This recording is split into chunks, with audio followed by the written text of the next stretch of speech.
Morning, everybody. This is Robin, and before I start the book review, please forgive me if I mispronounce any of the places, characters' names, or dynasty names.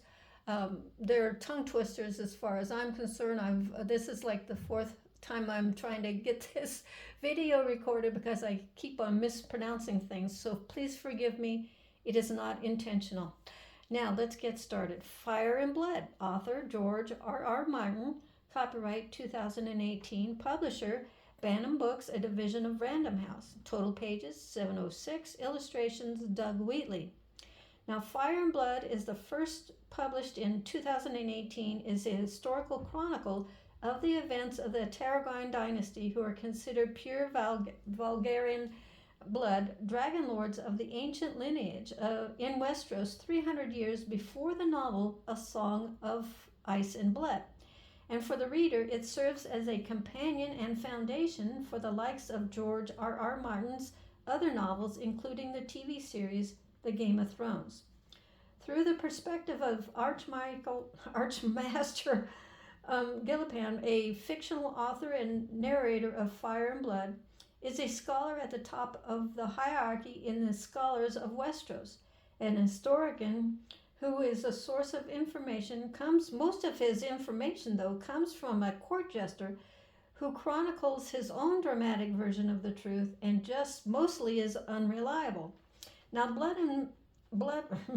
Fire and Blood details the events of the Tarragon rise in power, their rule over the Seven Kingdoms, including legendary conflicts that shape the history of Westeros long before the events of the novel A Song of Ice and Fire.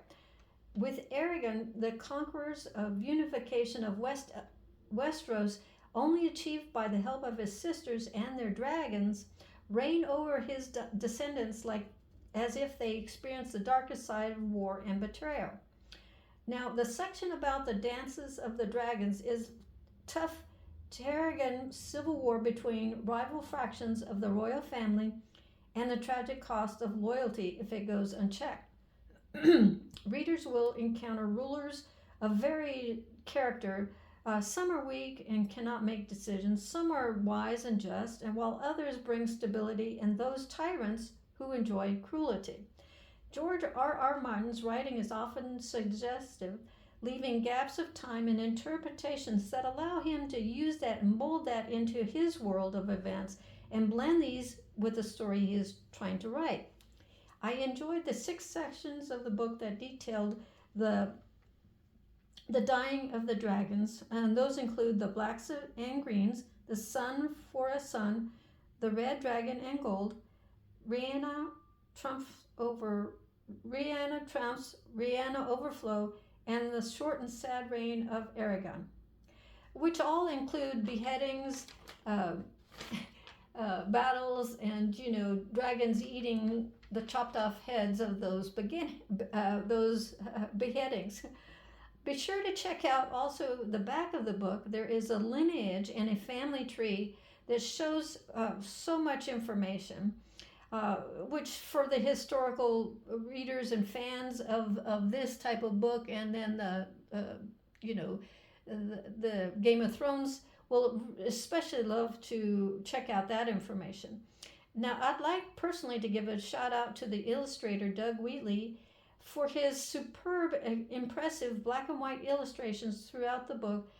They're both beautiful and just exquisite. They're so detailed. And I like the fact that they were done in black and white.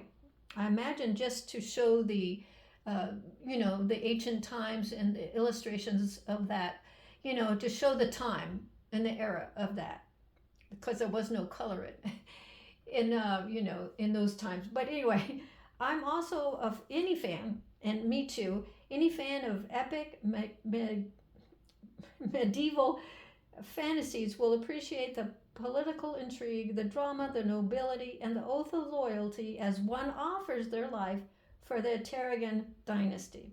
Well, until next time, please keep reading, and if you're a writer, keep writing, and if you're an illustrator, illustrate your heart out, because without the writers, illustrators, we don't have books.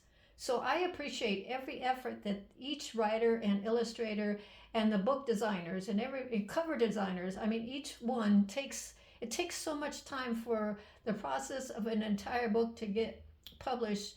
So I, for one, gives you a great thumbs up for all that. And please look inside for the black and white illustrations. There's numerous ones throughout the book, and you'll just be so thankful you bought this book. I was when I started reading it, and although it did take me a little, like 30 days to read the entire book with lots of information, I had to take notes with all the names and everything. But I truly enjoyed it, and I hope to read more of Mr. Martin's books. And until next time, keep reading.